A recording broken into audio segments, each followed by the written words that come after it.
It's 3 a.m. The faintest light from a mostly sleeping city creeps from behind closed blinds.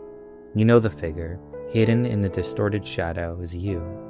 It's enough that you can just make out the rough familiarity of your face. And yet, as much as you recognize yourself, your sleep-addled mind can't help but wonder if the being looking back is really you. You step closer, and the light catching your pores becomes visible, the slight wrinkles beginning to form on your skin, the near-invisible hairs that softly glow outlining your face. And as much as you thought a reminder of such detail would comfort you, instead, you begin to spiral. Your nose touches cold glass, but in the faintness, there is no more detail to make out. But there's more than that. Farther you can go. You can feel the tiny lines and ridges that speck your seemingly smooth skin as you rub your face. And farther still you fall, beyond the normal human eye, past the thin layer of oil that slicks across the surface and the soft sheets of skin tissue layered atop themselves. And then, individual cells, huddled tightly together, they churn dutifully, performing their respective tasks. You can watch the cells along the edge of your dilated pupil, trying their best to release electrical signals as expected.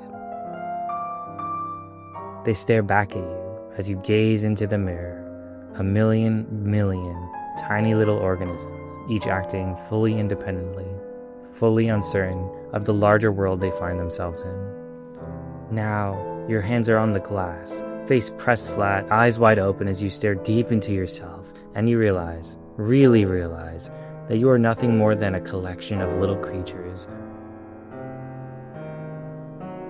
It's common to feel like your sense of identity is being stripped away as you look with more and more detail. When you look at a person, you can get a real sense of who they are as an individual, but don't expect the same human connection when looking at them with a microscope. All those millions of tiny critters that exist as us, each performing its own little dance for the greater good of those around it. And in the face of the technical reality we find ourselves in, how can we hope to find contentment?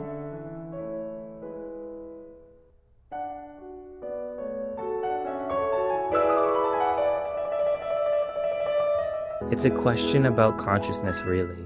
It certainly appears that humans are alone burdened with the weight of consciousness. This meta pattern of thought about the things we're thinking about. It's possible that unlike all the other creatures around us with goals and motivations, we alone worry about not feeling a sense of purpose. René Descartes, a 17th century philosopher, popularized the discussion of consciousness with his proposal of mind-body dualism. The idea that there is some fundamental difference in the stuff that makes up your body and the stuff that makes up your thoughts. And while science can lend a helping hand in trying to help us determine how consciousness works, we will always have to view those results through the lens of our own consciousnesses, which really makes conversation on the topic a bit awkward. But whether you're a materialist who believes that consciousness is the result of a very specific natural process, or an idealist who thinks that consciousness isn't created by a physical thing, and the world around us a mere hallucination, we can agree that somewhere, as we stack layers of abstraction until we reach a full human being, consciousness begins to emerge. And it's that consciousness that starts asking the hard questions when we stare into a mirror. It hungers for answers and is burdened by the seemingly irresponsive world around it. I think the French philosopher Albert Camus describes that feeling particularly well, writing, "I'm filled with a sense of desire for clarity and meaning within a world and condition that offers neither." It's this seeming paradox that the more answers we have about our universe, the more the existential questions seem impossible to solve. But even in the face of this seeming paradox, I like to think that perhaps the world is not as quiet, not as unresponsive as it may sometimes feel. I wonder if maybe we just need to look in the right place. Edward Deci and Richard Ryan are responsible for introducing the world to self-determination theory. Their book, Intrinsic Motivation and Self-Determination in Human Behavior, has 18,000 citations, and it introduced what is one of the most widely accepted areas of psychology. In it, They discuss through empirical observation what makes people feel as though they have purpose. And while countless papers have branched from the original book, many of the principles they discuss can be generalized into two core ideas: choice and challenge. And that's really it. It sounds too simple to be true, but the evidence to the effectiveness of these principles stands with hundreds of thousands of hours of collecting evidence.